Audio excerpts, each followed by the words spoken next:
শুধুমাত্র এই দোয়াটি একবার পড়েন, আল্লাহ তাআলা আপনার 90 বছরের গুনাহ মাফ করে দেবেন ইনশাআল্লাহ।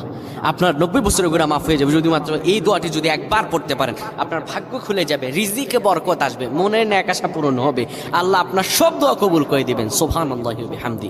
এত ফজিলত, এই দোয়াটা আপনারা শেয়ার করে দিবেন। এই যুবকেরা, আমল না করেও সওয়াব পাবা। তোমার একটি শেয়ারে, একটা বাটনে প্রেস করে তুমি সওয়াব পেয়ে যাবা। কারণ তুমি আমল না করো, অন্য কেউ যদি তোমার শেয়ারের বদৌলতে আমল করে, সওয়াব তুমি পেয়ে যাবা। নবীজির হাদিস। আমার ভাইয়েরা, আল্লাহর কাছে দোয়া করা, আল্লাহর কাছে দোয়া চাওয়া, এটি হলো মুমিনদের কাজ। আমার আল্লাহ বান্দাকে বলেন, বান্দারে উদউনি আস্তাজিব লাকুম, আমার কাছে চাও, আমার কাছে চাইলে আমি আল্লাহ তোমাকে দিয়ে দিব।